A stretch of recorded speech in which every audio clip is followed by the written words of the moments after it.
Hey guys, it's good to see you. Now, I think Epic Games has had a case of the old diarrhea recently because they have been making some shit decisions, if I'm completely honest. First off, there's a lot to talk about, so I just want to say this. For any Epic employee, right, that has been fired, I feel really bad for them because these are some of the worst decisions ever. Epic has laid off 1,000 employees, as I'm sure you have heard, and this is a stupid decision.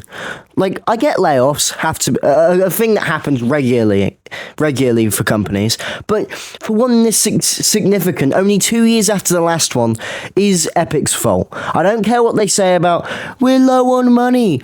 It's their fault because they've been doing stupid lawsuits with Apple, like Shocker. When you sue literally someone who's the richest company for 3 years, Shocker, you're going to be pretty low on money. So they laid off 1,000 employees, including some of the biggest people at Epic. They fired the guy who's doing the story, which really, like the story just gets good, and now he's suddenly fired. They fired the guy who designed Jonesy, like the main Fortnite guy. They fired the guy who made replay mode. Like, they're firing so many people, and it's honestly ridiculous and really short-sighted on Epic's part. Meanwhile, right, they're talking about all this money talk. When they're paying UFEN, I don't care. The creative map creators, last year they paid them $718 million, or pounds, or dollars, because it's in America. Like, that is so much money. And I get creators need to be paid fairly for what they make. But that is just a ridiculous amount when the most popular Fortnite map at the moment is flipping Steal a Brain Rot, which is a lazy map. And yet, that map's probably making millions bank. And the thing is, I'm not meaning to disrespect the maps that do actually have effort in them, but as in, so many creative maps are just the same copy and pasted red versus blues and pillars and all this stuff. And yet, they're getting paid over valuable employees. It's actually sad. Because the thing is, now, what's going to happen? 1,000 employees are gone, some of the biggest people ever. Well, what's Tim Sweeney going to do now? But what has he done? It's like they picked randomly. Because where's the Fortnite story going to go now? The main guy's gone, left. Like what actually, what are they going to seriously do to fix this? Or are they just going to ignore it? Because, seriously, I think there is something wrong. Because if Epic is really this low on money, then why the fudge would they hire back The Rock? Now, I know the obvious explanation is, well, they want a return on investment, because if we hire back The Rock, then people will come back. Which, I can get that line of thinking. The Rock is one of the biggest actors in Hollywood. So, or just in general, he's one of the biggest actors. So bringing him back is a relatively smart move. But is it though? Because, seriously here, does Epic think that if they pay The Rock probably millions to return, that's suddenly going to fix all the things that are wrong with Fortnite? No, it won't. And now, all of this stuff, like 1,000, I don't think people understand the scale of this. 1,000 employees are being fired. 1,000. All those people now, and I don't care if Epic's like, well, they've been given some back pay, some medical stuff, which in terms of America, getting more medical pay is actually really good. But it's just ridiculous, the fact that companies can get away with this.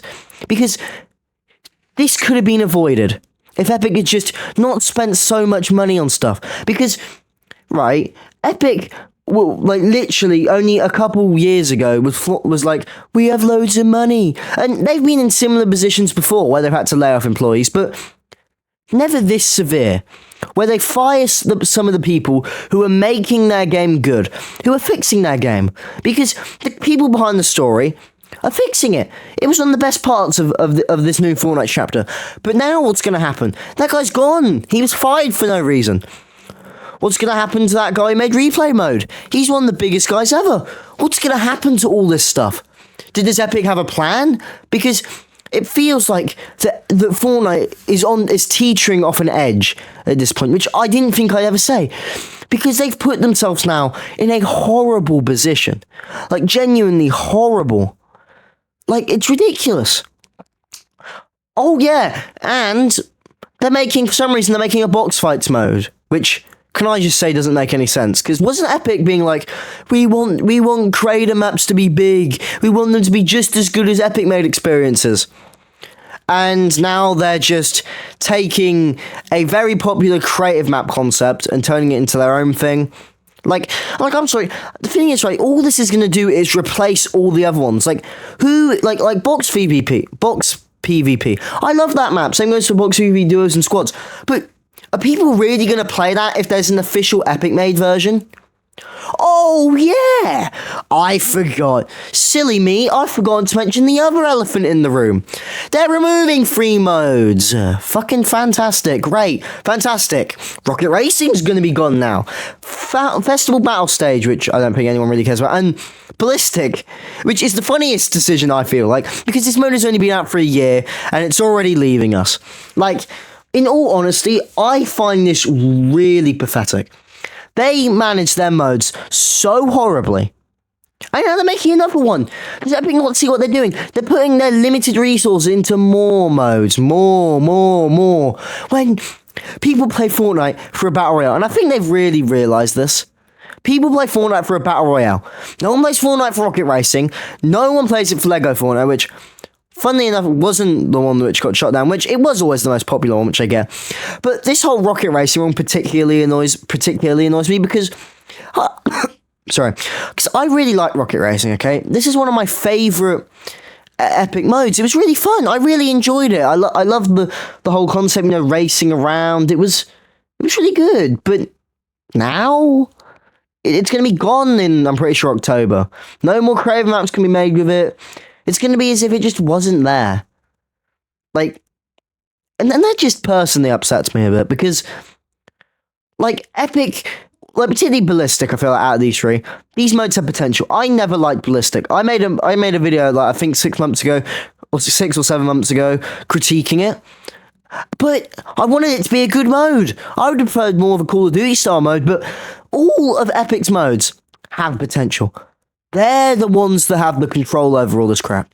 But they seemingly keep on making these idiotic decisions for some reason. They need to get themselves together. They're not the biggest game anymore. Roblox, they're trying to be the next Roblox. There are more games than just them. They're not the only ones in the gaming world anymore. They were the big thing back in the late 2010s, but now there's more competition than ever. And so yeah, now it's time for the shout-outs. First off, shout out to Mr. Morgan and Mr. O. I hope Mr. I hope Mr. Morgan enjoyed his banoffee pie. It was very nice. Shout out to my boy Miss Apes, girl, boy. Shout out to Mrs. Apes and Mr. Phillips. Shout out to him. As well, shout out to my boy Luca. Good old Luca. Shout out to Burning Blade 20. Now it's time for everyone's favourite gang-a-lang. Kodan FN. Undercover Sky. Smithy. So, yeah, that's pretty much all I've got to say in this video. Thank you guys for watching. I really appreciate it. By the way, I have a goal, okay? And I know I hope, right? My 1 year anniversary is coming up in, I believe, 2 months and something as the time of recording this. And my hope, right, is to be able to get 100 subscribers by then. Because I'm currently at 71, and once again, thank you guys for that. But I really want to get to 100 because now I usually, when I make these kind of promises, I say something. Like, I said I was going to have a big Chapter 7 Season 1 review. It didn't come out how I wanted because I was lazy, but I'm not going to promise anything because I don't want to promise anything that I won't do. But I am going to make a 1 year anniversary special or a 100 anniversary special, whichever one comes first will be my big video. Okay, and I hope I can get to 100 subscribers by my 1 year anniversary because I would really love that. I'm not going to lie. So yeah, that's pretty much all I've got to say in this video. So anyways, see you next week, guys.